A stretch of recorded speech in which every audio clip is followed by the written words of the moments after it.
Bonjour tout le monde, merci d'être là. On va commencer la séance d'aujourd'hui. Je vous salue, vous qui êtes en personne et vous qui êtes aussi en ligne. Merci de vous joindre à nous pour cette table ronde qui porte sur le thème, vous le voyez ici à l'écran, les répercussions de la présidentielle américaine pour le Québec et le Canada. C'est une table ronde organisée par l'Observatoire sur les États-Unis de la chaire Raoul Dandurand en études stratégiques et diplomatiques de l'Université du Québec à Montréal. À titre de titulaire de cette chaire, je vous souhaite la bienvenue. Je sais que vous vous demandez sans doute quel sera l'effet de cette présidentielle américaine sur le Canada et sur le Québec. On a vu les résultats de cette élection-là. Trump a gagné haut la main, une victoire claire et nette, et les républicains seront à partir de janvier prochain majoritaires au sein des deux chambres du Congrès des États-Unis. Donald Trump a déjà annoncé qu'il fera partie de son administration. Pour certains de ces postes-là, il faut des confirmations du Sénat qui viendront dans les semaines qui suivront l'arrivée en poste de Trump à la Maison-Blanche, mais on a déjà un peu une idée de ce à quoi pourrait ressembler son administration. On a déjà une idée précise, parfois un peu moins, de ce qu'il propose de faire sur des enjeux extrêmement importants pour le Québec, le Canada, notamment les questions commerciales et économiques, les questions frontalières, les questions climatiques. Qu'est-ce que ça veut dire aussi pour les droits reproductifs des femmes en sol américain et comment ça pourrait affecter les mouvements frontaliers en Amérique du Nord. On aura l'occasion de se poser la question aujourd'hui. À l'occasion de cette table ronde, vous entendrez 4 personnes. Donc, moi aussi, je vais aborder quelques enjeux durant la présentation. Mais je vous présente, avant qu'on commence, les personnes présentes ici aujourd'hui. À ma gauche, Andréane Bissonnette est docteure en sciences politiques de l'Université du Québec à Montréal. Elle est chercheure associée à l'Observatoire sur les États-Unis et chercheure postdoctorale à Western Washington University.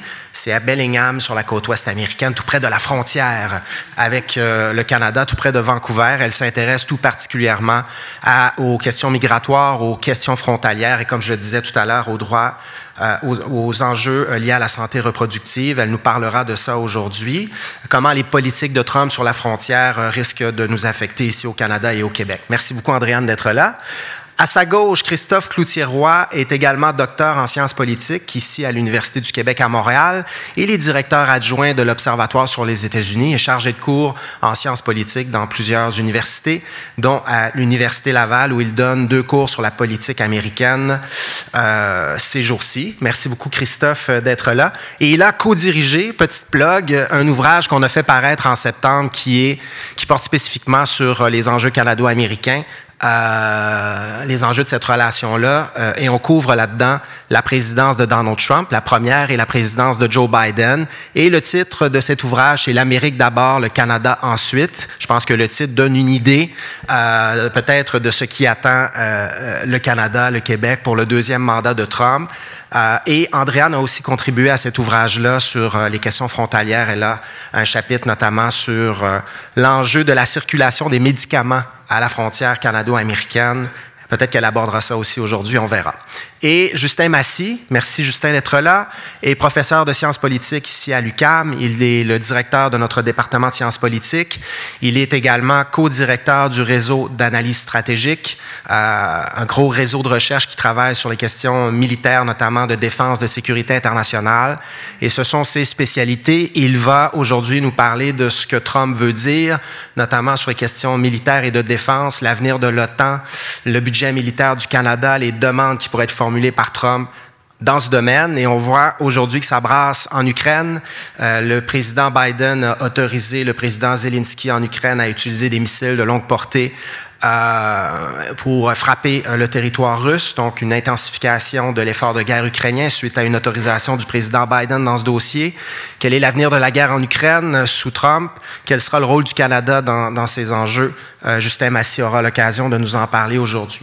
Merci beaucoup à vous 3 d'être là. Puis moi, je parlerai des questions commerciales également, de la question des tarifs commerciaux, qu'est-ce que promet Trump, comment ça pourrait nous affecter, quel secteur pourrait être touché particulièrement. Donc, on va essayer de couvrir pas mal de terrain durant la première partie de la présentation d'aujourd'hui, de l'activité d'aujourd'hui. Donc, merci beaucoup. Et sans plus tarder, je pense qu'on va commencer par un premier tour de table et je vais vous demander de façon assez simple de nous dire ce que vous surveillez pour la suite des choses en fonction de vos expertises respectives. Que veut dire ce retour de Trump à la Maison-Blanche pour le Canada et pour le Québec? On va commencer par Andréane sur les questions frontalières surtout. Merci beaucoup, Andréane. Merci Frédéric et à la chaire pour l'organisation de l'activité d'aujourd'hui et de m'avoir invité pour venir vous parler plus spécifiquement des enjeux frontaliers et des déplacements transfrontaliers. Donc, comme mentionné, moi, je travaille au Border Policy Research Institute à Western Washington University et notre institut de recherche se concentre vraiment sur, comme le nom l'indique, les enjeux de politique frontalière et également les relations transfrontalières qui existent à divers paliers de gouvernement entre le Canada et les États-Unis. Et suite à l'élection de Donald Trump, pour ma part, dans le cadre de nos recherches, je vais surveiller 3 enjeux plus spécifiques qui peuvent avoir une incidence sur la gestion de la frontière entre le Canada et les États-Unis et sur la façon dont le Canada va aborder les déplacements transfrontaliers dans les années à venir. Le premier peut sembler un peu surprenant de l'extérieur, mais c'est la question de l'accès à l'avortement. Donc, on peut penser que le fait que la réélection de Donald Trump et l'augmentation des peurs associées à l'accès aux soins de santé reproductive aux États-Unis, ce soit un enjeu strictement de politique intérieure. Par contre, on a vu, suite au renversement de Roe v. Wade en 2022, vraiment une augmentation de la peur des déplacements accrus au nord de la frontière. Donc, que le Canada devienne essentiellement la clinique des patientes aux États-Unis. Ce que j'ai vu dans le cadre de mes recherches, suite à un sondage pan-canadien des cliniques offrant l'avortement, c'est qu'il n'y a pas eu d'augmentation des déplacements transfrontaliers suite au renversement de Roe v. Wade, parce qu'en fait, on a vu une augmentation des déplacements interétatiques aux États-Unis. La problématique actuelle, c'est que la nouvelle administration de Donald Trump pourrait s'attaquer de diverses façons aux droits reproductifs et sexuels aux États-Unis. Par exemple, éliminer le financement de Planned Parenthood, remettre en application le Comstock Act qui contrôle l'envoi par la poste de certaines substances incluant les médications pour l'avortement, la restriction de l'avortement par médication, etc. Et tout ça, ça peut avoir un impact sur l'accessibilité de la procédure et mettre à mal des ressources qui sont déjà limitées et qui sont déjà là, peu accessibles dans une pluralité d'États. Et de l'autre côté, on a aussi la possibilité, selon ce qui va se passer, d'une restriction à l'échelle fédérale. Il y a beaucoup de discussions autour d'une interdiction au-delà de la 15e semaine qui aurait préséance sur l'ensemble des constitutions des États et des lois des États. Donc, peu importe ce que la Californie aurait décidé par rapport à l'accès à l'avortement, cette loi fédérale-là s'appliquerait. Ce qui ferait que la possibilité de déplacement interétatique, qui était possible depuis 2022, serait plus nécessairement une option à l'échelle du pays, et ce qui pourrait entraîner une augmentation des déplacements transfrontaliers. Donc, si on se ramène à 2022, on avait vu très rapidement le gouvernement fédéral ouvrir les bras à des déplacements transfrontaliers accrus. Des directives avaient été émises aux agents de la CBSA pour faciliter le déplacement transfrontalier de potentielles patientes, mais c'est sans prendre en considération, en fait, la capacité d'accueil du Canada par rapport à l'accès aux soins de santé reproductifs, qui, si vous avez suivi les nouvelles dans les derniers jours, vous avez vu notamment au Québec, on a une volonté d'augmenter l'accessibilité à la procédure ici parce que les ressources sont déjà insuffisantes pour la demande des Canadiennes. Et le cas du Québec n'est pas un cas qui est unique, c'est quelque chose qui se réplique dans la majorité des provinces où on a davantage de demandes que de disponibilité des services. Et le Québec serait dans une situation comme le Manitoba ou la Colombie-Britannique où on serait potentiellement plus touché par ces déplacements transfrontaliers-là en raison de la géographie de la frontière et de la localisation des cliniques existantes. C'est quelque chose qui est à prendre en considération et qui, d'un point de vue d'analyse de l'accès aux soins de santé, c'est une bonne nouvelle de voir que le Québec agit déjà pour augmenter l'accessibilité aux ressources en amont des potentiels impacts aux États-Unis. Mais donc, on voit que un des éléments à surveiller, ce sera cet aspect-là de est-ce qu'il va y avoir une augmentation des déplacements transfrontaliers pour accéder à des soins de santé liés à la santé reproductive d'une part. Donc, on pense à l'avortement, mais on peut penser aussi à la thérapie hormonale pour les personnes LGBTQ+, trans. On peut penser donc à d'autres aspects aussi qui pourraient être restreints. Certains États plus conservateurs veulent restreindre l'accès à la contraception également. Donc, il y a plusieurs enjeux là, par rapport aux droits reproductifs et sexuels qui pourraient avoir une incidence sur les déplacements transfrontaliers. Le deuxième enjeu qu'on va surveiller dans le cadre de nos activités, c'est évidemment la question de l'immigration et des contrôles frontaliers. Je pense que sur ça, il n'y a aucune surprise par rapport au fait que la nouvelle administration de Trump pourra avoir une incidence sur le Canada. On se ramène à la première administration de Trump et on avait déjà vu une augmentation des traversées suite à l'annonce par l'administration Trump de la potentielle abolition de ce qu'on appelle les statuts protégés temporaires, donc le statut de TPS, parfois qu'on voit dans les discours. Et la nouvelle administration Trump veut encore une fois, mettre un terme à ces statuts protégés-là. La problématique, c'est que le nombre de gens qui sont visés par les statuts TPS a cru durant l'administration Biden. Donc, on ne parle plus du tout du même nombre de gens de 2017 versus en 2025-2026. Et ça s'ajoute au plan de déportation de 11 millions de personnes non documentées aux États-Unis. 1% de ces 11 millions-là, ce sont des Canadiens. Donc, le plan de déportation pourrait également avoir un impact. Donc, je sais que des fois, lorsqu'on parle de personnes non documentées, on a une image très stéréotypée du migrant latino-américain. Mais il y a des Canadiens qui habitent également aux États-Unis et les personnes non documentées ne résident pas uniquement le long de la frontière mexicaine-états-unienne. Il y a à peu près 2 millions des 11 millions de personnes qui résident dans des États frontaliers avec le Canada. Donc, il y a également cet aspect-là qui est à prendre en considération dans la façon dont ce plan-là va être mis en place et les impacts potentiels que ça peut avoir sur la frontière canado-états-unienne, dans un contexte où il y a eu quand même un changement substantiel depuis la dernière administration Trump, où l'entente sur les tiers pays sûrs a été modifiée et le chemin Roxham, par exemple, qui était organisé pour centraliser l'accueil à un même endroit, a été démantelé. Et donc, il y a des inquiétudes là, qui sont partagées tant par les gouvernements que par les organismes de potentielle augmentation des traversées entre les points de contrôle frontalier dans un contexte où l'administration Trump va arriver en hiver dans des conditions qui vont être beaucoup plus difficiles. Donc, à cet effet-là, on va vraiment surveiller ce qui va se passer et c'est un des enjeux où je pense que même si on n'a pas confirmation du cabinet complètement, on sait déjà que Tom Homan, qui était un des architectes de politique, notamment de séparation des familles, qui était en charge de ICE sous l'ancienne administration Trump, ainsi que Stephen Miller, qui était également dans la précédente administration Trump, seront des acteurs importants du département de la sécurité intérieure. Et donc, on peut s'attendre à des politiques similaires à ce qu'on avait sous l'ancienne administration Trump par deux personnes qui ont déjà mis en place de telles politiques. Donc, très certainement quelque chose à surveiller.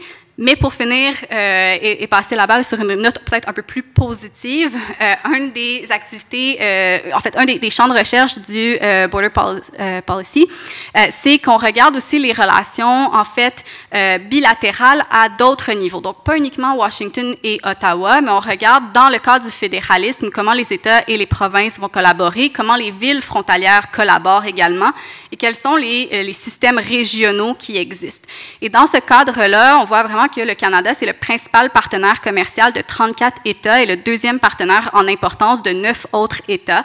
Au niveau des États frontaliers, c'est le premier partenaire de tous les États, sauf Washington et l'Alaska. Et donc, on voit qu'il y a vraiment une volonté aussi qui existe à l'échelle subnationale. Et tous les acteurs auxquels on a pu parler dans les 2 dernières semaines ont répété, autant du côté canadien que du côté états-unien, qu'il y a vraiment une volonté de maintenir ces relations de collaboration transfrontalière. Les enjeux sur lesquels on veut collaborer vont varier selon l'idéologie des acteurs en poste. Donc, par exemple, dans l'État de Washington, et Christophe va sûrement en parler davantage, il y a les enjeux environnementaux qui ont préséance, alors que dans d'autres États, on est beaucoup plus sur les enjeux économiques, sur le voyagement du pétrole, par exemple, etc. Donc, même si on aborde la relation à travers des prismes idéologiques différents, on a quand même une reconnaissance de l'importance de la relation bilatérale. Et ça peut être une bonne nouvelle pour le Canada parce que lorsqu'on regarde pour qui les États ont voté, la majorité des États qui ont le Canada comme premier... en fait, la majorité des États qui ont voté pour Trump, ont le Canada comme premier partenaire économique. Et donc, ça pourrait avoir une incidence sur qu'est-ce qui sera partagé à Trump et est-ce qu'on va vraiment... vouloir pousser des tarifs ou pas et quels seront les impacts sur l'électorat même de Donald Trump dans ces États-là. Donc, la présence de ces forums régionaux-là, comme par exemple Peignoir dans l'Ouest canadien, le fait que Doug Ford a déjà planifié une réunion des premiers ministres provinciaux avec une vingtaine de gouverneurs pour la mi-décembre, ce sont des signes encourageants sur la volonté de maintien d'une collaboration transfrontalière dans ce contexte-là, et ce sera donc un autre enjeu qu'on va surveiller. Merci beaucoup, Andréane. Donc, évidemment, l'immigration, les questions frontalières seront prioritaire pour cette administration-là. Je rappelle une chose que j'ai dite dans un autre événement qu'on a tenu il y a une semaine environ sur les résultats de l'élection, que sur la question migratoire, qui était une des questions de l'urne de cette élection-là, si on regarde les sondages menés aux sorties des urnes, il y avait 11% des électeurs et électrices qui ont dit « c'est ma priorité » et ces gens-là ont voté à 90% pour Donald Trump. Donc, un vote, un mandat fort de la part d'un électorat qui juge ces questions prioritaires pour ce que Trump propose. Après, comment ça se déploie? L'expulsion massive des migrants non documentés, comment elle se fait concrètement? Trump l'avait promis la première fois, puis il y en a eu des expulsions, tu le sais mieux que moi, mais après, il peut y avoir des résistances au sein de la société américaine à ce qu'on aille de l'avant avec ces programmes-là. Mais je pense qu'on peut dire qu'avec les gens qu'Andréane a mentionnés, les gens qui feront partie de l'administration, ce mandat que Trump estime avoir reçu de la part de l'électorat, il y a peut-être une volonté forte d'aller de l'avant avec ce programme-là. Mais est-ce que je peux te poser peut-être une question sur, concrètement, justement, comment crois-tu qu'il pourrait, M. Trump, mettre en œuvre ce plan d'expulsion massive, comme il le dit? Il a annoncé qu'il décréterait l'état d'urgence pour ce faire, qu'il utiliserait les militaires pour traquer, entre guillemets, les migrants, mais comment ça se déploierait concrètement et quels sont les obstacles peut-être à la mise en œuvre de ça, si je peux te lancer là-dessus? Sur le comment, on a eu certaines bribes d'informations, donc par exemple la mobilisation de la garde nationale, des ressources militaires.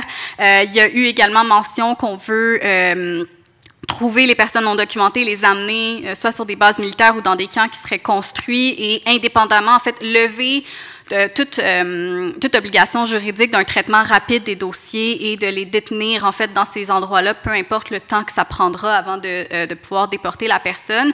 Un des obstacles majeurs, c'est le coût. Je ne suis pas économiste, mais c'est 96 milliards, je pense, qui a été sorti pour déporter 1 million de personnes. Faites ça fois 11. C'est également de trouver le terme non documenté, c'est parce que, en fait, le gouvernement ne sait pas qui est non documenté et où il se trouve. Donc, il y a aussi toutes les ressources liées à trouver les individus. Et donc, d'un point de vue de fonctionnalité, c'est quand même problématique. Et de l'autre aussi, ce qu'on voit, c'est que, par exemple, si on dit on va s'appuyer sur les shérifs locaux, bien, il y a des localités républicaines où les shérifs ne font pas de contrôle d'immigration parce que l'économie locale dépend du travail des personnes non documentées. On l'a vu au Mississippi, lorsqu'il y a eu, lors de l'administration précédente de Donald Trump, un raid migratoire dans une ville au Mississippi. On a eu une usine au complet qui n'était plus fonctionnelle parce que l'ensemble des employés ont été arrêtés et étaient détenus par les agents migratoires. Et je suis allée quelques mois plus tard et il n'y avait pas vraiment d'activité dans cette ville-là. On était quasiment dans une ville fantôme. Dans un contexte où M. Trump veut diminuer les coûts de l'épicerie, ça apparaît un peu contre-productif également d'aller et d'arrêter des gens qui sont à la base du système de production alimentaire aux États-Unis. Donc, il y a cette dynamique-là aussi où, à un moment donné, si le coût économique est trop grand, est-ce que ça demeurera une priorité de l'administration Trump ou pas? Ça reste à voir. Au niveau du Canada, on voit déjà qu'il y a des pressions et des discussions qui se font sur l'augmentation des contrôles aux frontières parce qu'on a vu une augmentation des déplacements du nord vers le sud dans les derniers mois. Et juste hier, le gouvernement du Canada a annoncé qu'il y aurait un ajustement aux horaires des postes frontaliers pour tenter de redéployer des agents de CBSC dans des points plus chauds de la frontière et de diminuer les heures d'ouverture de certains postes frontaliers plus ruraux dans d'autres parties de la frontière. Donc, on voit déjà qu'il y a des relations de collaboration qui existent, mais je dirais qu'au point de vue de la faisabilité des choses, ce sera complexe. Et du point de vue humain également, j'ai oublié de le mentionner, mais Stephen Miller et Tom Homan ayant été le parti de la séparation des familles, il y a aussi la problématique de est-ce qu'on va garder une trace de qui est déporté où et quels sont les liens familiaux avec des enfants, par exemple, aux États-Unis. Donc, il y a beaucoup d'enjeux là, humains et sociaux qui sont accompagnés de ça. Et le dernier obstacle, c'est ACLU qui a déjà annoncé qu'il y aurait des recours juridiques. Donc, ça va aussi changer le calendrier potentiel de cette politique-là. Donc, certainement un enjeu à surveiller. Ça peut avoir des effets effet sur les mouvements migratoires en Amérique du Nord et on partage cette longue frontière avec les États-Unis. Donc, il sera intéressant d'observer, de surveiller comment ça risque de nous affecter ici au Canada et au Québec. Christophe, je vais y aller en deuxième parce que je pense qu'il y a une logique. Et on voulait parler, toi et moi, d'économie. Parce que l'économie, je le disais aussi dans notre dernière activité, était une des questions de l'urne cette année. Il y a 32% des électeurs et électrices, selon les sondages menés aux sorties des urnes lors de l'élection américaine, qui estimaient que c'était leur priorité. C'était l'enjeu prioritaire à leurs yeux. Et parmi ces personnes, 80% auraient voté pour Donald Trump. Donc, une demande pour des changements sur le plan économique, des changements majeurs, un vote de confiance pour ce que Trump propose sur le plan économique. Et que propose-t-il sur le plan économique? Il y a eu des mots-clés durant la campagne électorale sur l'immigration, expulsion massive. Un mot-clé sur le plan économique dont on a déjà entendu parler au Canada durant la première présidence de Trump, ça a été le mot tarif, droit de douane sur les exportations de toutes sortes à destination des États-Unis. Donald Trump a dit Tariff is a beautiful word. C'est le mot le plus joli du dictionnaire, a-t-il dit à un moment donné durant la campagne électorale. Donc, qu'est-ce qu'il propose sur la question des tarifs? Et on s'en souvient, j'en parle dans un chapitre que j'ai publié dans cet ouvrage-là. On s'en souvient au Canada, durant la première présidence Trump, il y a eu imposition de droits de douane sur certaines exportations canadiennes à destination des États-Unis, notamment dans le secteur de l'acier et de l'aluminium, ce qui a affecté des entreprises dans toutes sortes de régions du Canada. Pour ce qui est de l'aluminium, tout particulièrement dans une région comme le Saguenay-Lac-Saint-Jean, à Alma, il y a une usine Rio Tinto et je me rappelle qu'un projet de développement avait été mis sur pause suite à l'annonce des tarifs douaniers de Trump sur l'aluminium parce qu'on craignait que ces tarifs-là aient un impact négatif sur les exportations québécoises à destination des États-Unis, donc un moins bon rendement pour Rio Tinto pendant une période à déterminer, puisque Trump les a levés, les tarifs, il en a imposé de nouveau, il les a levés à nouveau, mais ça avait causé pas mal d'incertitudes dans ce secteur notamment. Et là, ben, que propose Trump? Il propose d'y aller encore plus fort sur la question des tarifs. La guerre commerciale avec la Chine se poursuivrait selon ce qu'il veut faire. Il a dit pendant la campagne qu'il voudrait imposer des droits de douane allant jusqu'à 60% sur toutes les exportations chinoises à destination des États-Unis. Mais pour ce qui est du Canada, peut-être qu'on n'échappera pas à cette guerre commerciale sur les boissons énergisantes, là, si je peux m'exprimer ainsi, que Trump nous propose pour un deuxième mandat. Ce qu'il dit, puis ça reste à voir, il y a beaucoup d'inconnus sur la question migratoire, il y en a aussi beaucoup sur les questions commerciales, mais ce qu'il a annoncé, ce serait des droits de douane de 10, peut-être à 20% sur à peu près toutes les exportations mondiales à destination des États-Unis, incluant ce que le Canada exporte vers les États-Unis. On sait que ça peut avoir des effets considérables sur notre économie parce que la majeure partie des exportations canadiennes et québécoises vont aux États-Unis. Donc là, il y a plusieurs économistes qui ont évalué le type d'impact que ça pourrait avoir sur nous, des tarifs comme ça de 10 à 20% sur toutes nos exportations à destination des États-Unis. Il y a notamment Jimmy Jean, économiste principal chez Desjardins, qui avait publié une note juste avant l'élection américaine en disant que l'effet de tels tarifs, si c'est le scénario du 10%, à court terme serait une montée de nos exportations à destination des États-Unis parce que les clients qui font appel à nos marchandises, à nos biens, nos produits, voudraient accumuler des stocks avant que les tarifs entrent en vigueur. Mais une fois ce sugar rush, là, si je peux m'exprimer ainsi, ce que Jimmy Jean explique, c'est que ces tarifs-là, évidemment, feraient en sorte que les marchandises qu'on achète en sol américain coûtent plus cher. Donc, peut-être que les consommateurs réduiraient leur consommation de ces produits-là. Peut-être que les producteurs américains se tourneraient vers d'autres alternatives, vers des solutions de rechange plutôt que de payer la note à la frontière de ce tarif-là, qui est une taxe finalement qu'on ajoute sur les produits qu'on importe en sol américain. Donc, ce que plusieurs économistes et Jimmy Jean expliquent, c'est qu'à moyen terme, s'il y a ce scénario de tarifs all over the board sur les exportations canadiennes à destination des États-Unis, ça aurait pour effet sans doute une récession au Canada. Donc, ça reste à voir qu'est-ce que Trump va faire dans ce domaine-là. C'est un peu difficile de le dire à ce stade, mais évidemment, il y a quand même pas mal d'inquiétudes de ce côté-ci de la frontière sur cette volonté de Trump d'y aller un petit peu plus à fond le train sur la question des tarifs. Et est-ce que, bon, il y a beaucoup de questions à savoir comment est-ce que Trump pourrait imposer ces tarifs-là de façon unilatérale. Est-ce que c'est le pouvoir du président uniquement de le faire? Bien, ce qu'on a vu durant la première présidence Trump, c'est qu'il avait imposé les tarifs sur l'acier et l'aluminium canadien en s'appuyant sur des lois fédérales existantes sur le commerce, celle de 1974, d'autres lois, je n'entre pas dans les détails, mais au fond, ce que cette administration a fait durant, en fait, la première fois, et ce qu'elle ferait encore, probablement, c'est d'essayer de trouver dans les lois fédérales existantes des dispositions qui justifient l'imposition de ces tarifs-là, même si on a des accords de commerce par ailleurs, comme l'ASEUM, dont Christophe va parler, avec les États-Unis et le Mexique.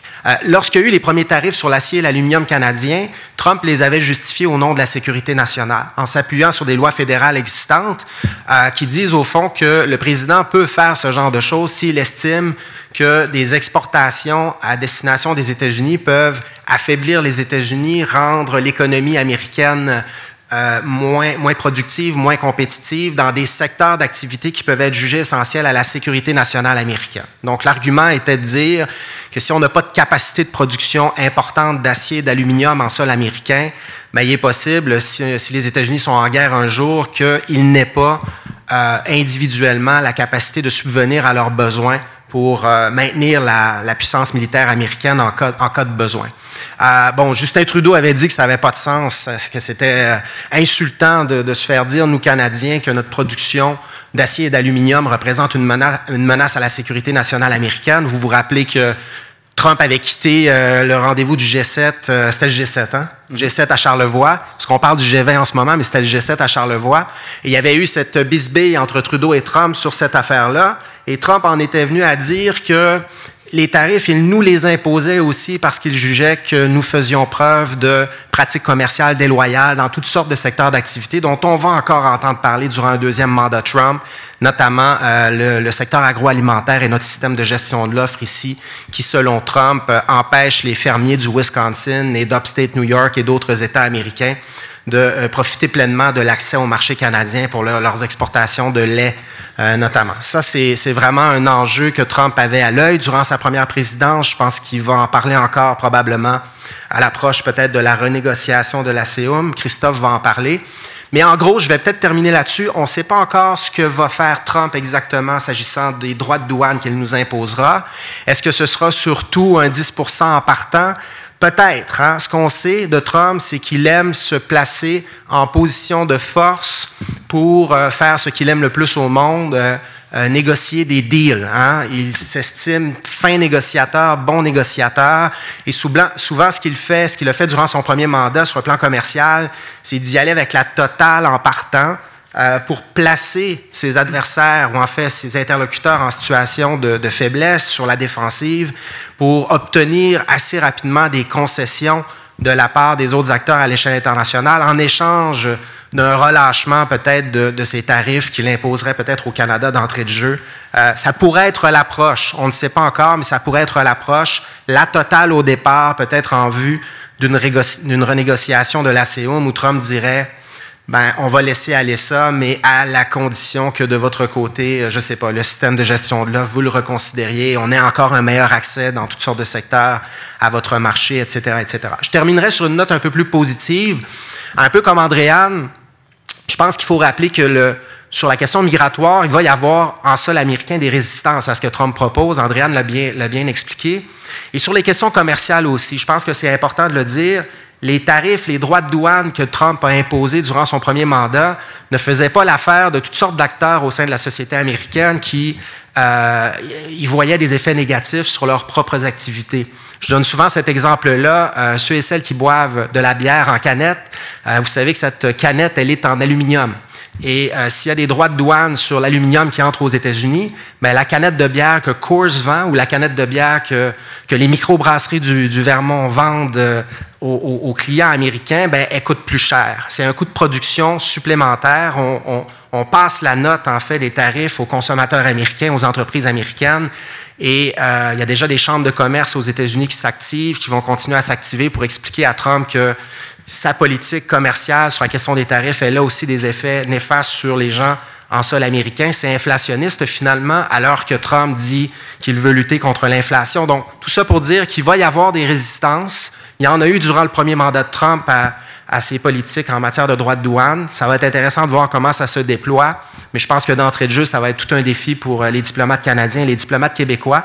Et il va falloir, comme durant le premier mandat de Trump, beaucoup de ressources en sol américain pour rappeler justement que la politique de Trump peut avoir des effets aussi sur les consommateurs, les entreprises américaines. Et il y aura l'affaire de la renégociation de l'ACA, mais je passe la rondelle, entre guillemets, on est au Canada après tout, à Christophe qui va nous en parler un petit peu. Merci beaucoup, Frédéric.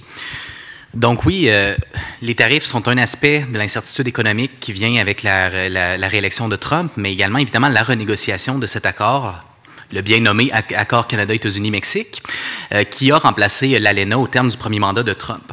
J'aimerais ça commencer en vous rappelant que la promesse réalisée par Donald Trump de renégocier puis éventuellement de remplacer l'ALENA, en fait, c'était d'accomplir une promesse qui était initialement une promesse des démocrates. Lors des primaires de 2008, autant Hillary Clinton que Barack Obama ont promis de déchirer l'ALENA une fois élu. Évidemment, ça a été complètement oublié par la suite. Et c'est pour ça que c'est un petit peu surprenant de voir un républicain comme ça dans un parti qui est abonné généralement à la défense du grand capital et donc à la promotion du libre-échange, avoir ce ton populiste envers une entente impopulaire auprès de la population américaine. Et c'est d'ailleurs aussi, puis ça c'est, puisqu'on parle du livre dont on a parlé, c'est dans le chapitre que j'ai consacré à la renégociation de l'ALENA, on voit très bien qu'au début, les appuis que Trump avait lorsqu'il a entamé ce processus-là lui venaient beaucoup, en fait, du Parti démocrate. Les quelques démocrates pro-Labor, entre guillemets, qui restaient au Congrès à l'époque, donc les Debbie Dingell, par exemple, au Michigan, Marcy Kaptur en Ohio, Sherrod Brown, qui vient de perdre sa réélection en Ohio et qui également était partisan de la renégociation. On peut penser évidemment à Bernie Sanders aussi, qui était derrière les efforts initiaux de Donald Trump. Et ça explique un peu pourquoi il y a quand même dans cette renégociation-là, il y a une modernisation de l'entente initiale qui inclut des clauses quand même assez progressistes, comme par exemple des protections quant aux droits des travailleurs, par exemple, des protections sur l'environnement également. Et en ce sens, et je pense qu'il faut quand même donner là-dessus un crédit à Donald Trump, et c'est une réussite quand même pour lui d'avoir réussi dans son premier mandat à renégocier comme ça un accord et à obtenir sa ratification par des majorités très solides dans les deux chambres du Congrès, des majorités bipartisanes. Évidemment, c'est pas un exploit d'avoir convaincu le Mexique et le Canada de renégocier. On avait un petit peu le fusil sur la tempe, mais quand même d'être en mesure de naviguer à travers les écueils du système partisan aux États-Unis, ça reste assez impressionnant. Et ce qui est encore plus impressionnant, c'est on parle souvent en sciences politiques de comment des acteurs peuvent être des transformateurs de normes, si on veut. C'est à quel point le premier mandat de Donald Trump a transformé un consensus bipartisan autour du libre-échange, de l'ouverture du commerce, vers un retour du protectionnisme. Et ça, on en parle souvent avec Frédéric, on en parle dans le livre, entre autres, comment les démocrates ont également suivi, parce que le Parti démocrate, c'est le parti qui est historiquement celui du parti du protectionnisme. Donc, on n'allait pas laisser les républicains naviguer tout seuls sur ce terrain. Bon, maintenant, si on retourne à ces renégociations de 2017, il faut rappeler que pour le Canada, et on utilise un peu abusivement souvent cette expression-là de menace existentielle, mais dans le cas du Canada, la menace de disparition du libre-échange avec les États-Unis, je pense qu'on peut parler effectivement d'une menace existentielle. Quand on sait que, bon, selon les années, les époques, entre 75 et 80% des exportations canadiennes sont dirigées vers les États-Unis, alors que à peu près 18% des exportations américaines vont vers le Canada, on voit qu'on est dans une structure d'interdépendance asymétrique. Ça aurait été vraiment la destruction, du moins pendant quelque temps, de l'économie canadienne s'il y avait eu la disparition pure et simple du libre-échange. En ce sens, le gouvernement Trudeau a eu deux bons réflexes d'entrée de jeu. La première chose, ça a été de prendre Trump au sérieux. Ça a été de ne pas se dire « OK, il a promis ça en campagne électorale, maintenant il ne va pas aller de l'avant ». Au contraire, on a rapidement mis de l'avant ce qu'on a appelé Team Canada. On a dégommé Stéphane Dion, donc au ministère des Relations internationales, pour le remplacer par Chrystia Freeland, donc qui venait juste de sortir d'une négociation réussie en fait avec l'Union européenne pour un accord de libre-échange, donc qui était avant au commerce international et qui a un peu dirigé ses efforts vers les États-Unis. Et l'autre chose aussi, c'est que le Canada s'est assuré de soigner ses relations, d'entretenir ses relations aux États-Unis, en comprenant qu'avoir accès au cercle proche de Donald Trump ne serait pas facile, mais qu'il y a plusieurs points d'entrée dans la politique américaine, au Congrès, dans les législatures d'État, sur les postes de gouverneurs, chez les lobbyistes, etc. Et en ce sens, et je rejoins vraiment ce qu'Andréane a dit tantôt sur l'importance des partenariats pour les États américains individuellement avec le Canada, Il n'empêche qu'il y a toujours un travail de sensibilisation qui est à faire. Et ça, le Canada l'a très bien mené au cours de cette période-là, avec des membres du Congrès, avec des gouverneurs. Et on peut dire aussi qu'il y a une stratégie analogue qui a été menée par le Québec aussi, qui était à l'époque dirigée par le gouvernement de Philippe Couillard, qui a vraiment mis beaucoup d'efforts avec plusieurs missions ministérielles, évidemment, pour aller voir les principaux partenaires du Québec pour les sensibiliser à l'importance de cette relation-là. Et donc, ça, c'est important de le souligner, surtout lorsqu'on pense d'une perspective de renégociation possible de l'ALENA, c'est que le Canada ne manque pas d'alliés au Congrès pour les questions de libre-échange, tant du côté républicain que du côté démocrate.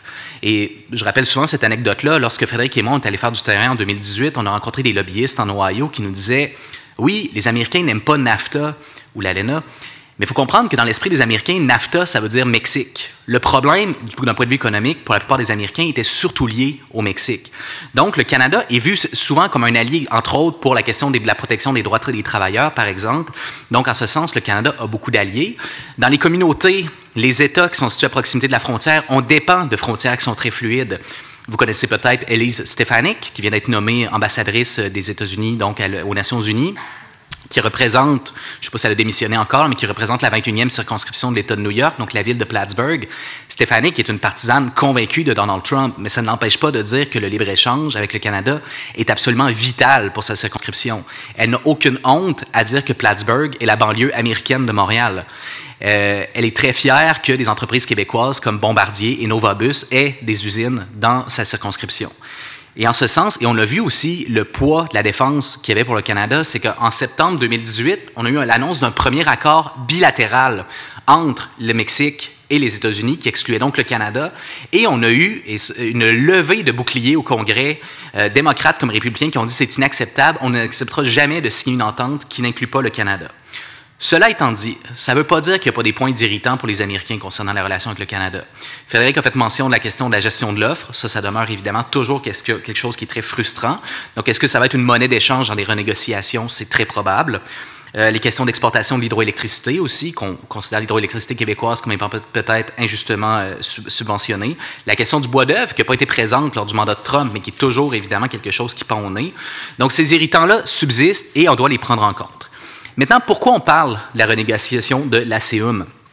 C'est que lorsqu'on a signé cette entente, il y avait une clause prévoyant une renégociation 6 ans après son entrée en vigueur. L'entente est rentrée en vigueur le 1er juillet 2020. Trump finissait son premier mandat. Donc, on se disait, dans le pire des cas, Trump va être réélu, il va faire ses 4 autres années, puis après ça, on va négocier avec lui qui va venir.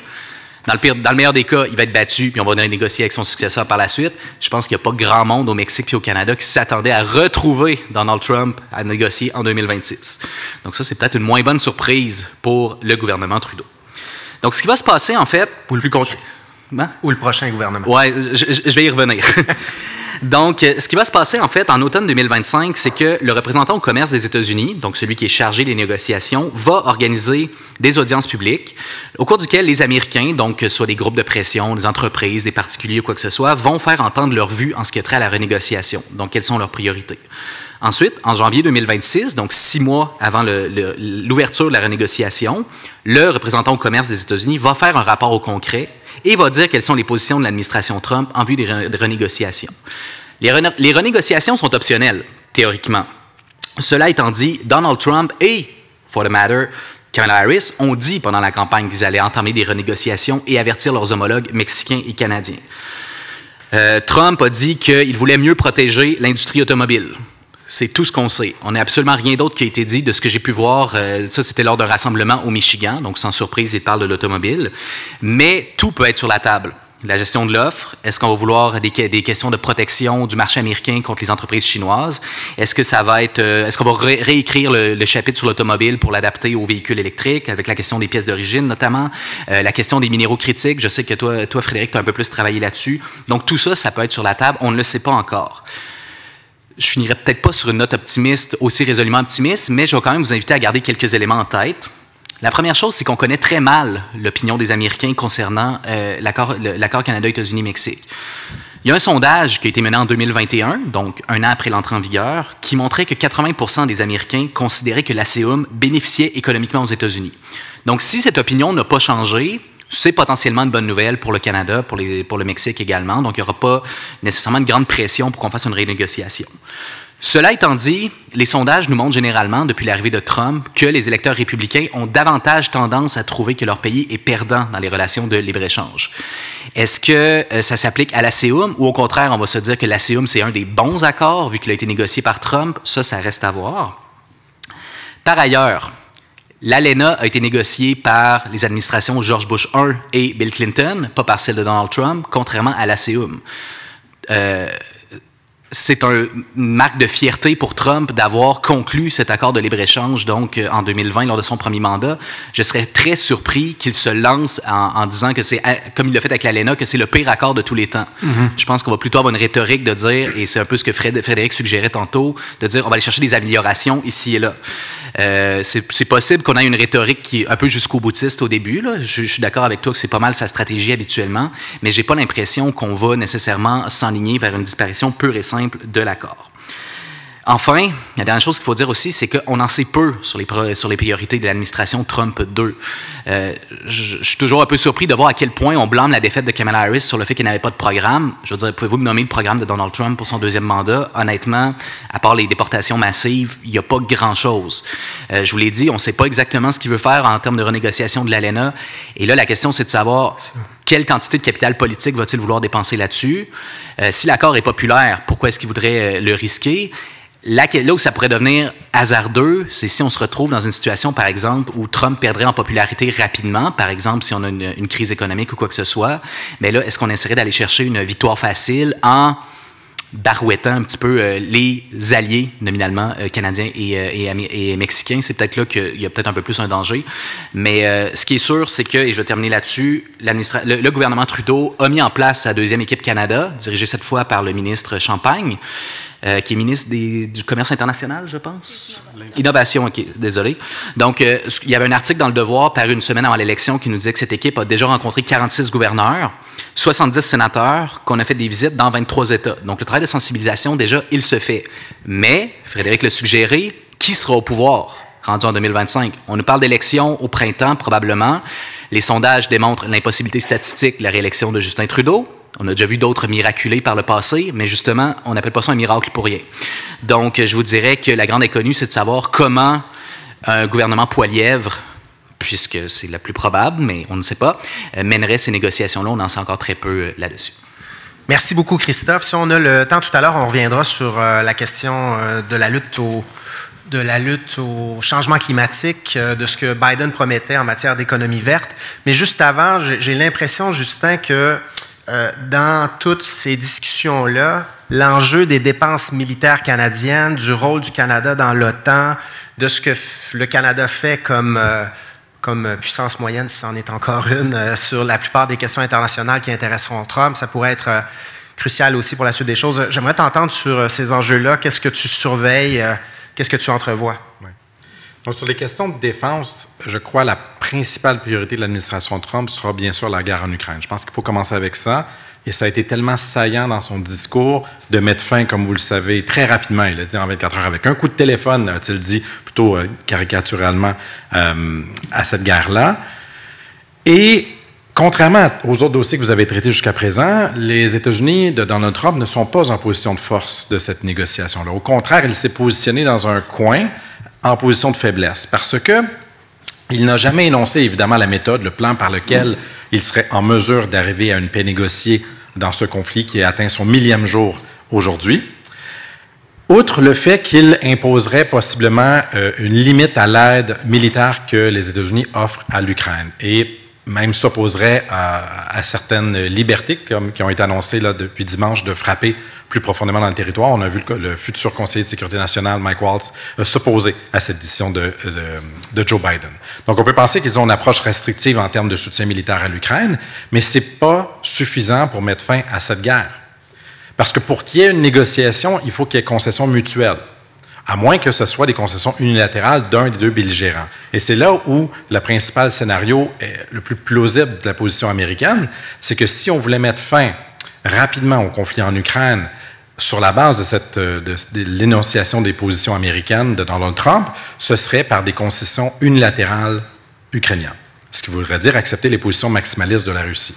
Je les rappelle, c'est lesquelles?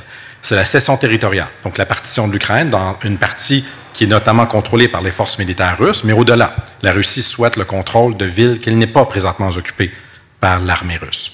Elle souhaite ensuite la neutralité de l'Ukraine, c'est-à-dire une Ukraine sans alliés, pas membre de l'OTAN, qui n'a pas donc de soutien extérieur. Et enfin, le plus important sur lequel on ne met jamais l'accent, la Russie souhaite une Ukraine démilitarisée. Une Ukraine avec une force armée limite, très faible. C'était dans le cadre des négociations à Istanbul en 2022. Elle souhaite donc une Ukraine qui soit, on va le comprendre, vulnérable à une future agression russe. Si les États-Unis acceptaient une telle chose, la guerre se mettrait fin très rapidement parce que la Russie aurait atteint ses objectifs. Autrement, la Russie, elle, est en position de force en disant, si elle étire les négociations, si elle joue contre la montre, si on veut, de Donald Trump qui veut régler rapidement, elle n'a qu'à demander plus, constamment, lors de ces négociations, et le conflit ne mettra pas fin. Et c'est pas clair que l'Ukraine va simplement abdiquer parce qu'elle produit au niveau national de plus en plus de son armement, dont des drones qui frappent à très longue profondeur la Russie. Et c'est pas clair que tous les Européens vont suivre. On a vu la position des Britanniques qui disent « We have to double down ». On doit augmenter notre soutien à l'Ukraine. Je ne suis pas sûr que les Polonais non plus vont aller de l'avant. Donc, beaucoup d'incertitudes là-dedans. Et on voit que pour le Justin Trudeau, c'est une position à mi-figue, mi-raisin, dans la mesure où il dit il soutient donc des frappes en profondeur, même si on n'a aucun missile, bien sûr, pour frapper en profondeur. Et de l'autre côté aussi, on dit qu'on soutient une négociation avec Vladimir Poutine. Et on voit que Justin Trudeau se positionne un peu de manière ambiguë. Et la pire situation dans le cas de la politique de défense canadienne, c'est quand les alliés du Canada sont divisés. Or, sur cette question-là, il y aura des désaccords profonds au sein de l'OTAN, et ça va miner la politique étrangère canadienne qui souhaite une unité et une consolidation de cette alliance transatlantique. Et sur ce deuxième point-là, la principale menace, je pense, est celle d'un retrait militaire terrestre des États-Unis d'Europe. Parce que la deuxième demande de Donald Trump, c'est que les Européens s'occupent de leur propre sécurité. Et là-dessus, il a raison. C'est pas normal que les États-Unis assurent la moitié de l'aide militaire donnée à l'Ukraine quand vous avez des puissances économiques comme l'Allemagne, l'Italie, la France, le Royaume-Uni qui ont des budgets conséquents, économiques, qui ont un PIB très important. Mais dans ce contexte-là, d'un retrait potentiellement des forces terrestres, peut-être pas aériennes et navales, qui pourraient maintenir là, avec la deuxième flotte et les avions de chasse américains, mais le recul du désengagement militaire terrestre des États-Unis entraînerait une perte de crédibilité de l'article 5 de l'OTAN, qui amènerait une pression sur le Canada pour en faire plus dans ses déploiements, notamment en Lettonie, où il y a présentement 1000 soldats canadiens qui vont doubler d'ici 2026 à près de 2000 et qui n'ont pas du tout l'équipement militaire pour faire face à la Russie, alors que leur mandat qu'on leur dit, c'est de se défendre contre la Russie. Alors ça, je m'attends à beaucoup de pression sur les forces armées canadiennes là-dedans.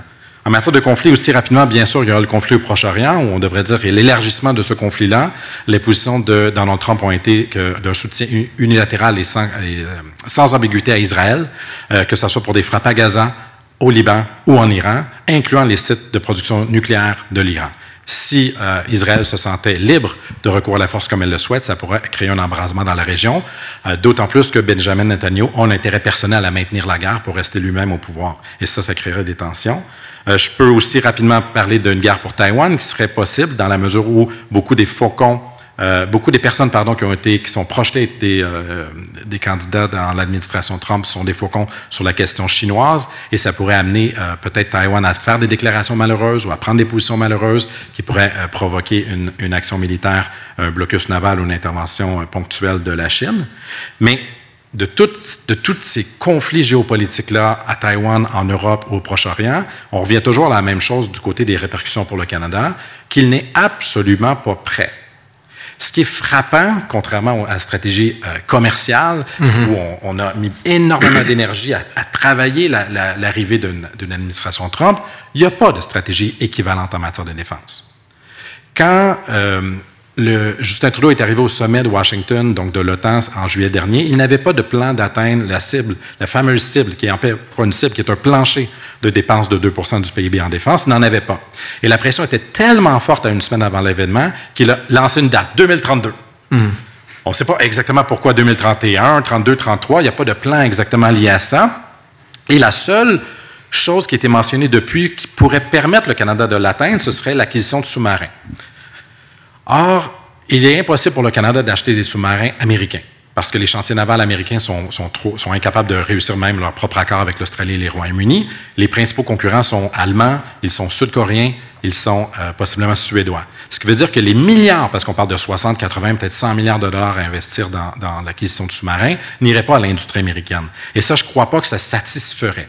Mais le principal enjeu, c'est que l'atteinte du 2 % ne se passerait pas pendant le mandat de Donald Trump. Ce ne sera pas entre 2025 et 2029. Il n'y aura pas cette projection-là. Et on ne sent aucunement l'empressement et on ne voit pas que pour Donald Trump, à mon avis, les enjeux sont interreliés. On ne peut pas faire des concessions sur les questions commerciales si on ne sent pas avoir fait des gains sur les questions de défense militaire. Et ça aurait été tellement plus facile pour le Canada de simplement doubler ses acquisitions en disant « Nous avons projeté acheter 88 chasseurs F-35, on va en acheter 150. Nous avons projeté donner des avions, des chars d'assaut et de l'artillerie à l'Ukraine, on va en acheter dans l'équipement militaire américain. » Ça aurait été assez simple de vendre ça. On a choisi de ne pas le faire et on s'est soi-même placé dans une position de vulnérabilité face à l'arrivée de Donald Trump. Peut-être une sous-question, 2 sous-questions, si je peux me permettre. Tu dis, on a choisi de ne pas le faire. Pourquoi? Je pense que ça peut être intéressant de répondre. Et est-ce qu'un prochain gouvernement conservateur ferait les choses différemment, pourrait faire les choses différemment et être un petit peu plus aligné sur ce que Trump demande? Pourquoi Justin Trudeau a refusé? Je crois que c'est profondément dû à ses préférences personnelles. J'ai eu la chance de discuter avec l'ancien chef d'état-major, les sous-ministres de la Défense, les sous-ministres des Affaires étrangères. Il y a une reconnaissance à Ottawa que c'est une nécessité, sans aucun doute. La difficulté, et le ministre de la Défense l'a lui-même avoué, c'est d'avoir l'appui du cabinet.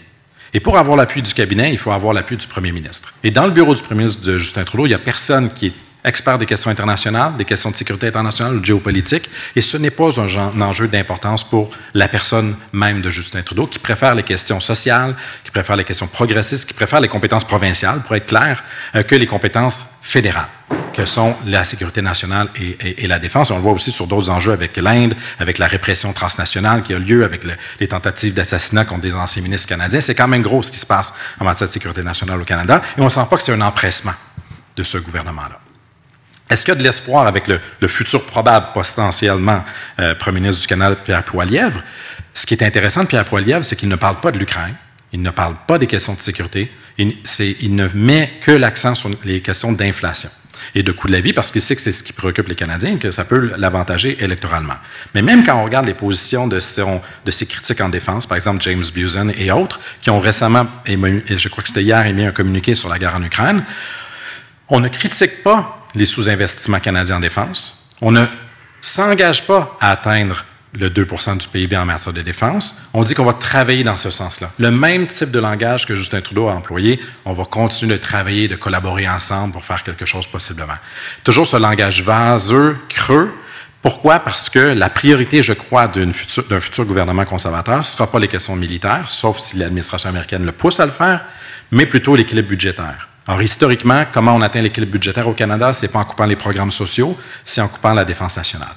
Alors, à moins que Donald Trump impose des coûts disproportionnés et qui forcent le Canada, parce qu'il y a 2 seules façons que le Canada investisse rapidement dans la défense. C'est quand des soldats canadiens meurent, c'est arrivé en Afghanistan, c'est arrivé en Corée, c'est arrivé dans d'autres conflits dans le passé. Donc là, on n'a pas le choix, parce que la pression nationale est trop forte. Ou deuxièmement, quand le président américain émet des coûts tellement importants sur le premier ministre canadien qu'on n'a pas le choix de céder aux pressions américaines. En tout cas, il sera intéressant de voir l'effet Trump sur les débats qu'on aura au Canada lors de notre prochaine élection fédérale. S'il y aura peut-être au moins une question, un débat entre les candidats sur la gestion de cette relation-là, après qu'on aura vu les premiers effets de ces politiques sur le plan migratoire, commercial et tout ça. Mais juste avant, Christophe, est-ce que j'aimerais ça te lancer sur un autre enjeu dont on n'a pas parlé? Quel est l'avenir de la collaboration canado-américaine dans le secteur de la lutte au changement climatique? Et on sait que, bon, avec Biden, il y avait eu ce grand programme ambitieux de transformation de l'économie américaine vers les énergies renouvelables, transformation aussi de la production de véhicules et d'autos pour qu'on produise davantage de véhicules électriques, la filière batterie, on a parlé de Northvolt ici, il y a eu des grosses promesses et engagements d'investissements fédéraux sous Biden avec l'Inflation Reduction Act dans ces secteurs-là. On sait que Trump avait plutôt, lui, déconstruit l'héritage d'Obama en matière de lutte au changement climatique la première fois. À quoi on peut s'attendre de ce côté-là? Qu'est-ce que Trump va faire? Qu'est-ce qu'il promet? Et comment ça pourrait nous affecter ici au Canada et au Québec? Une chose à dire avec Trump, c'est que souvent on le présente comme étant un climato-sceptique, voire un climato-négationniste. Je pense que c'est pas tout à fait ça. Je pense que c'est plutôt quelqu'un qui ne se soucie pas, en fait, de la question des changements climatiques. On montre souvent ce tweet de 2012 où il parle de la fameuse fraude faite par les Chinois, mais vous pouvez trouver plein d'exemples aussi de Trump qui dit que les changements climatiques sont très importants, puis qu'il faut... C'est quelqu'un qui s'adapte à son environnement et qui ajuste cette cause à ses besoins. Son besoin politique, c'est de s'assurer d'avoir une croissance économique qui est forte. Et pour lui, la façon d'obtenir ça, c'est le développement des énergies tous azimuts. Donc, pétrole, gaz naturel, gaz de schiste, etc. Donc, c'est ça qu'on veut faire avec cette administration-là. Et les promesses qu'on a eues en campagne et les nominations qu'on a eues jusqu'à maintenant sont à l'avenant. Donc, dérégulation, exploiter le sous-sol, donc le fameux drill, baby drill. Sortir à nouveau de l'accord de Paris, ce qui va encore une fois envenimer la réputation donc, de cet accord et sa crédibilité. Nomination d'un climato-sceptique à l'environnement, donc, pas à l'environnement, pardon, à l'énergie, beau lapsus, donc Chris Wright. À l'Agence de protection de l'environnement, Lee Zeldin, un ancien représentant, qui n'est pas aussi farfelu que pouvait l'être Scott Pruitt, sa nomination de 2017, qui était un ancien procureur général de l'Oklahoma, qui avait plusieurs fois poursuivi l'Environmental Protection Agency, mais ça reste quand même quelqu'un qui est très proche donc, des milieux énergétiques, qui a eu des donations et qui est en faveur d'un agenda de dérégulation. Doug Burgum, gouverneur du Dakota du Nord, nommé à l'intérieur. Donc, le ministère de l'Intérieur aux États-Unis, c'est pas comme en Europe, là. C'est le ministère qui est responsable des terres fédérales. Donc, il risque d'avoir beaucoup d'ouverture à l'exploitation, au forage pétrolier. Donc, tout ça, c'est tout à fait... Ça nous rappelle ce qu'on a vu dans le premier mandat. Et c'est un peu dommage, mais ça nous montre qu'encore une fois, le retour de Trump ne signifie pas la fin de la transition énergétique. Pour des raisons technologiques et économiques, celle-ci est engagée. Je veux dire, il n'y aura pas nécessairement de retour en arrière, mais il va y avoir un changement de rythme. Et c'est la perte, comme on a vu dans le premier mandat, du leadership de la Maison-Blanche sur cet enjeu de lutte contre les changements climatiques. Ce recul va se voir sur la scène internationale. Ça va créer une structure permissive dans laquelle les autres États signataires d'entente, comme par exemple l'accord de Paris, vont avoir tendance à se dire, ben, si les États-Unis ne font pas leurs efforts, pourquoi je le ferais? On vient de sortir de la COP29 où il y a encore ces tensions entre les pays, soi-disant en développement, et le monde développé, donc à savoir qui devrait supporter le prix de ce changement climatique. Ça peut aussi être un levier de soft power aussi pour des puissances révisionnistes, des pays du BRICS, par exemple. La Chine, le Brésil, par exemple, pourraient, en rhétorique, sinon en geste, se montrer comme les nouveaux meneurs de la transition énergétique et de la lutte contre les changements climatiques. Donc, en termes de soft power, c'est un coût à payer pour les États-Unis. Enfin, comme on a vu dans le premier mandat de Trump, ce sont beaucoup au niveau local qu'on a vu la poursuite finalement des initiatives, encore une fois, de transition énergétique, l'adoption de plans verts par des gouverneurs, parfois même dans des États à tendance plus républicaine. Donc, il y a quand même quelque chose qui est engagé, mais c'est une perte de leadership quand même qui fait mal à la lutte contre les changements climatiques. Maintenant, sur ces enjeux-là, il y a quand même 2 points, je pense, qu'il faut mettre de l'avant pour ce qui est du Canada. La première, et c'est vraiment un zombie qui nous revient du passé, c'est la fameuse question de l'oléoduc Keystone XL.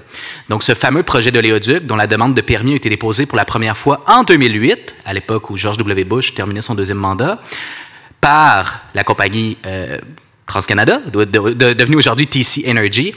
Et donc, le projet a été nié par Obama. Par la suite, Trump l'a approuvé. Par la suite, Biden l'a désapprouvé. Et là, en campagne, Trump a évoqué l'idée qu'il pourrait autoriser la construction du pipeline.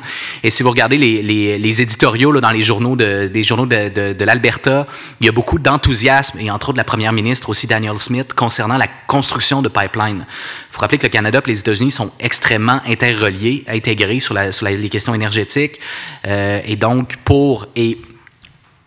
le gouvernement Trudeau, évidemment, aime bien se poser comme étant un gouvernement très environnementaliste, mais on sait que la question pétrolière, dans un pays comme le Canada, est très sensible. Et lorsqu'Obama, en 2015, avait refusé le permis de Keystone XL, Trudeau, à l'époque, était chef de la 2e opposition, mais il reste quand même que c'était pas quelque chose... Ça avait été quand même un élément de tension, même pour quelqu'un qui se disait pour la transition énergétique.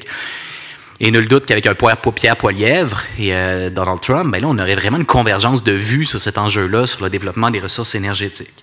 L'autre chose aussi, c'est la question du fameux Inflation Reduction Act, donc l'IRA, donc, qui est peut-être l'un des grands, c'est un des grands projets de loi pour la transition énergétique qui a été adopté par le Congrès en 2022. Et Trump a mis de l'avant le fait qu'il voulait le démanteler au cours de la campagne électorale. Ça voudrait dire, entre autres, mettre fin aux subventions pour les usines de batteries et aussi de mettre fin au crédit d'impôt pour l'achat de véhicules électriques, ce qui serait évidemment un coup très dur porté à la transition énergétique. Ça pourrait aussi avoir des répercussions au Canada, puisque le Canada, s'il n'y a plus de subventions qui se donnent aux usines américaines, bien, le Canada va éventuellement retirer ses subventions aussi. Il y a un très bon article sur le site de Radio-Canada qui est sorti, qui montre un peu les effets de ça. Donc, ceci étant dit, cette logique-là semble procéder de la détestation personnelle de Trump pour Biden et ses politiques, donc un peu comme avec Obama, la volonté de rompre avec le passé, et aussi avec une détestation personnelle pour les véhicules électriques, qui ne sont pas efficaces, qui sont trop chers, etc. Ceci étant dit, et là je vais terminer sur une note positive cette fois, Elon Musk est dans l'environnement immédiat de Donald Trump et est le patron de Tesla. Donc, ça pourrait jouer sur la préservation donc, des crédits pour les véhicules électriques. On verra combien de temps va durer cette bromance aussi. Ça pourrait s'effondrer demain comme ça pourrait s'effondrer dans 4 ans. On ne sait pas. Ça s'est peut-être déjà effondré pendant la conférence. Peut-être. J'ai fermé mon compte X, fait que je ne sais pas. La deuxième chose, c'est que il y a quand même des considérations économiques électoralistes très simples. Les usines qui sont construites pour faire des batteries, elles sont où? Elles sont en Géorgie, elles sont en Pennsylvanie, des États pivots républicains. Elles sont même parfois dans des États carrément républicains, rouge, comme le Kentucky, par exemple. Est-ce que Trump va vraiment vouloir, lui qui a fait campagne sur la création d'emplois, vouloir couper ces emplois-là? Difficile à croire. Et ensuite, finalement, ben, le fait que l'Inflation Reduction Act, contrairement au Clean Power Plan de Barack Obama, c'est une loi fédérale. Et c'est pas une loi fédérale qui met des contraintes, c'est une loi qui donne des carottes aux Américains, qui leur donne des crédits d'impôt, qui leur donne des subventions. Et donc, démanteler une loi fédérale, en partant, c'est difficile, mais si vous démantelez une loi qui donne quelque chose aux gens, ben c'est extrêmement cher sur le plan du capital politique. Et on a juste à passer aux républicains qui promettent encore du bout des lèvres d'abroger Obamacare. Rappelez-vous comment ça s'est passé en 2017. Donc, ce serait quand même assez surprenant qu'on aille jusqu'au bout de ça. On va peut-être essayer de rechanger un petit peu la loi pour dire que c'est Trump qui l'a fait au lieu de Biden, mais j'ai l'impression quand même que dans ces grandes lignes, on devrait quand même maintenir cette loi-là en place. Écoutez, Andréane, Christophe, Justin, je veux vous remercier pour cette table ronde. Il y a encore beaucoup d'inconnus. On va en avoir une idée peut-être un petit peu plus claire au cours des prochaines semaines. On va refaire d'autres tables rondes comme ça, mais je pense qu'on a couvert beaucoup de terrain. Il y a eu beaucoup de détails dans les présentations. Je veux vous en remercier. Merci beaucoup. Merci aux gens qui sont venus ici à la magnifique salle des boiseries de l'UQAM. Merci pour vos questions. Merci à celles et ceux qui nous ont regardés en ligne. Et vous me permettrez, parce que c'est la fin de notre cycle d'activités de la chaire Raoul Dandurand sur les présidentielles américaines de 2024, de remercier notre équipe adorée, notre équipe administrative sans qui rien de ça serait possible. Louis Collerette, notre directeur exécutif à la chaire, Françoise Conéa, notre responsable des événements et Daphné Saint-Louis Ventura, je vais oublier personne, Daphné Saint-Louis Ventura, notre responsable des communications. Je dis que je vais oublier personne parce que je vois nos 2 coordonnateurs à l'Observatoire sur les États-Unis de la chaire Raoul Dandurand pour cette année. Grâce à la Fondation Marc Bourgie, on reçoit des jeunes chercheurs en résidence pour 1 an. Et cette année, c'est Guillaume Gagné et Mathis Morissette qui sont juste là, passionnés de politique américaine aussi, qui nous ont aidés à organiser toutes ces activités-là. Je vous invite à nous suivre sur notre site au www.dandurand.uqam.ca pour la suite. Merci beaucoup. Bon après-midi.